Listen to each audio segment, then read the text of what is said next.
ఓం శ్రీ గణేశాయ నమః. శ్రీమాత్రే నమః. శ్రీ గురుభ్యో నమః. తెలుగు భక్తి మార్గం ప్రేక్షకులకి నమస్కారం. ఈరోజు మనం చెప్పుకోబోయే అంశము తొలి ఏకాదశి. తొలి ఏకాదశి ఎప్పుడు చేసుకుంటామో తొలి ఏకాదశి పర్వాన్ని అనుకుని చూసుకున్నప్పుడు మనం ఆషాఢ శుద్ధ ఏకాదశిని తొలి ఏకాదశి పర్వంగా చెప్పుకుంటాం. ఇది మనకి ఈ సంవత్సరం ఎప్పుడు వచ్చింది అనుకుంటున్నప్పుడు జూలై 17వ తారీఖు బుధవారం వచ్చింది. బుధవారంతో కూడి వచ్చిన ఏకాదశి చాలా విశిష్టమైన ఏకాదశి. శ్రీ మహావిష్ణువుకి ప్రీతికరమైన వారము బుధవారము. ఏకాదశి తిథి కూడా విష్ణుమూర్తికి చాలా ఇష్టమైన తిథిగా చెప్పుకుంటాం. అందువల్ల ఏంటంటే ఇది ఈ సంవత్సరం ఈ ఏకాదశిని అందరూ కూడా దాని నియమాలను పాటించి చేసి అదే అనేక రకాల మన తాలూకా కష్ట నష్టాల నుంచి బయటపడతారని చెప్పి ముందుగా ఈ ఏకాదశి గురించి చెప్పుకోవడం జరుగుతుంది. ఇప్పుడు తొలి ఏకాదశిని శయన ఏకాదశి అని కూడా అంటారు. ఈ శయన ఏకాదశి అనే ఎందువల్ల అంటే విష్ణుమూర్తి క్షీరసాగరంలో శేషకల్పం పైన యోగ నిద్రలో ఈ ఏకాదశి నుంచి కార్తీక శుద్ధ ఏకాదశి చాతుర్మాసం 4 నెలలు కూడా నిద్రలోని యోగ నిద్రలో ఉంటాడని మన పురాణాలు చెప్తున్నాయి. కార్తీక శుద్ధ ఏకాదశిని ఉద్ధార ఏకాదశి అంటారు. అప్పుడు శేషకల్పంపై నుంచి మేల్కొంటాడనమాట విష్ణుమూర్తి. అందువల్ల ఆ ఏకాదశి వరకు ఈ 4 నెలలు ఆషాఢ శుద్ధ ఏకాదశి నుంచి కార్తీక శుద్ధ ఏకాదశి వరకు కూడా చాతుర్మాస దీక్షలో యోగ నిద్రలో విష్ణుమూర్తి ఉండడం, ఆ తర్వాత మునులు తర్వాత అంతమంది కూడా ఈ చాతుర్మాస దీక్షని పాటించడం, వ్రతాన్ని అవలంబించడం ఇవన్నీ పూర్వకాలం నుంచి ఆచరణలో ఉన్నాయి, జరుగుతూ వస్తున్నాయి అన్నమాట. ఈ చాతుర్మాస దీక్షలో సన్యాసులే కాదు సంసారులు తర్వాత స్త్రీ పురుషులు పిల్లలు అందరూ కూడా చేసుకోవచ్చు. చేసి వారి వారి కష్ట నష్టాల నుంచి బయటపడడానికి కూడా ఒక అవకాశం అన్నమాట. ఇది అంటే ముక్తికి మార్గానికి దగ్గరలో ఉన్న వాళ్ళకి ముక్తి, కష్ట నష్టాలు సంసారంలో ఉన్న ఇబ్బందులు ఇవన్నీ కూడా దాటడానికి ఒక రకంగా ఇది కూడా ఉపయోగపడుతుంది అన్నమాట ఈ దీక్ష. అందు గురించి ఈ చాతుర్మాస దీక్ష ఈ తొలి ఏకాదశి నుంచి ప్రారంభించి 4 నెలల పాటు అంతమంది కూడా దీన్ని పాటించడం జరుగుతుంది పూర్వకాలం నుంచి. ఈ ఏకాదశి ఈ సంవత్సరం ఎప్పుడు వచ్చింది అనుకున్నప్పుడు ఆషాఢ శుద్ధ ఏకాదశి జూలై 17వ తారీఖు బుధవారం నాడు వచ్చింది. ఇది విష్ణుమూర్తికి చాలా ఇష్టమైన తిథి వారం. అందువల్ల ఈ సంవత్సరం ఈ ఏకాదశిని అందరూ కూడా పాటించి చక్కగా ముక్తి మోక్షం వాళ్ళ వారి ఆచరణలో కోరికలను సఫలీకృతం చేసుకొని ఆచరించి సఫలీకృతం చేసుకోవడానికి ఒక అవకాశంగా మనం ఈ ఏకాదశిని తీసుకోవచ్చు.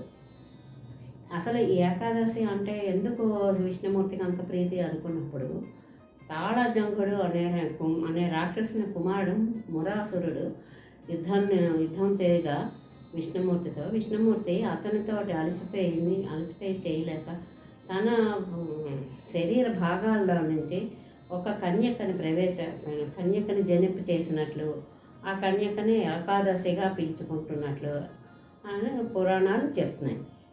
ఆ కన్యక ఏమో తనకి వరాలు కోరుకోమని అడగాట విష్ణుమూర్తి. నీకు ఇష్టమైన కోరిక ఏదైనా ఉంటే కోరుకోమని తనని అడిగినప్పుడు 3 వరాలు ఇచ్చారట. 3 వరాలు కోరుకోమంటే ఆమె కోరుకుందట. ఈ 3 వరాలు ఏంటంటే ఆ వరాలు అనుకున్నప్పుడు సదా నీకు ప్రియంగా ఉండాలి అంటే విష్ణుమూర్తికి సదా ప్రియంగా ఉండాలి. అలాగే అన్ని తిథుల్లో కన్నా ఏకాదశి తిథి నీకు ప్రియంగా ఉండేటట్టుగా వరం ఏమన్నది. అందుకని విష్ణుమూర్తికి ఏకాదశి తిథి అత్యంత ప్రీతికరం. తర్వాత ఇంకానేమో ఈ తిథి రోజు ఎవరైతే ఉపవాస దీక్ష చేసి అన్ని రకాలుగా నియమాలు పాటించి ఏకాదశి ఉపవాసం చేసిన వాళ్ళకి ముక్తి మోక్షాన్ని ప్రసాదించమని ఆమె అడిగిందట విష్ణుమూర్తిని.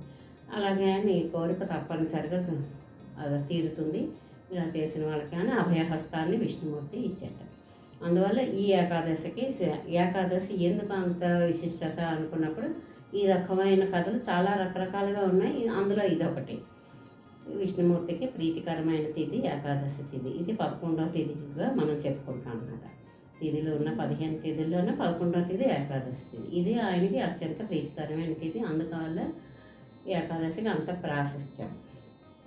ఇంకా చెప్పుకోవాలి అనుకున్నప్పుడు ఈ ఏకాదశి ఎలా చేయాలి ఆచరణలో అంటే ఉపవాస దీక్ష చేయడానికి దానికి కొన్ని నియమాలు ఉన్నాయి. అబద్ధాలు ఆడడము లేకపోతే ఆ దేవుణ్ణి పూజించుతూ అతని సమీపంలో ఉపవాసం అంటేనే సమీపంగా ఉండి దీక్షతో ఆయన్నే స్మరించుతూ చేయడం, జాగరణ చేయడం, ఉపవాసం చేయడం, అబద్ధాలు ఆడకుండా ఉండడం, తర్వాత మైథునంగా అలాంటివి ఏమీ చేయకుండా దశమి రాత్రి నుంచే తను దీక్షల ఈ ఉపవాసం ఉన్నవాళ్ళు తీసుకుని చక్కగా ప్రాతకాలం లేచి స్నానాదులు ముగించుకొని విష్ణుమూర్తి సన్నిధిలో విష్ణుమూర్తికి తులసిమాల అవి సమర్పించి ఆ రోజు ఉపవాసం ఉండి నివేదనగా ఆ విష్ణుమూర్తికి ఇష్టమైన ప్రసాదం ఏదో ఒకటి మనకి అందుబాటులో ఉన్నది. మనం సాధారణంగా గోధుమ రవ్వతో ప్రసాదం అవి మనం చేసి నివేదిస్తుంటాం. అది ఒకటి తీసుకుని పూర్తిగా అన్నాహారాలు మానేయాలన్నమాట. అన్నం మానేయాలి. అన్నం అనేది నిషేధించబడింది. అది పలహారంగా నివేదించి పళ్ళు ప్రసాదము నివేదించి ఏదైతే మనం నివేదించామో అది మాత్రమే స్వీకరించడం. ఇవన్నీ చేసినప్పుడు చక్కగా జాగరణ చేసి ఇవన్నీ చేసినందువల్ల ఫలితం విష్ణుమూర్తి మనకి చక్కగా ఆ రోజు అందజేస్తాడు అని ఒక నమ్మకం. తర్వాత ఈరోజు గోపద్మ వ్రతం కూడా చేస్తారు. గోవుని విరాట పురుషునిగా మన పురాణాలు చెప్తున్నాయి. అంటే గోవుని పూజించితే చక్కగా మొత్తం సకల దేవతల్ని పూజించిన ఫలితం వస్తుంది అన్నమాట. అందుకని ఆ రోజు ఈ వ్రతాన్ని చక్కగా ఆవు పేడతో అలికి హస్తదళ పద్మం వేసి ముగ్గు పెట్టి విష్ణుమూర్తి ఫోటో పెట్టుకొని విష్ణుమూర్తి చిత్రపటాలు పెట్టి దానికి అలంకరణ చేసి, ఎందువల్లంటే విష్ణుమూర్తి అలంకార ప్రియుడు. చక్కగా అలంకారం చేసి ఆ రోజు ఉపవాసం ఉండి ఈ పద్మ వ్రతాన్ని కూడా మనము చేసుకుని పూజించవచ్చు అన్నమాట. ఇది తొలి ఏకాదశికి మన పూర్వీకుల నుంచి వస్తున్న ఆచారం.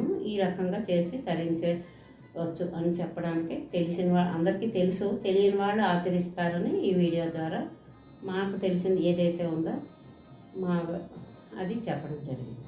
స్వస్తి.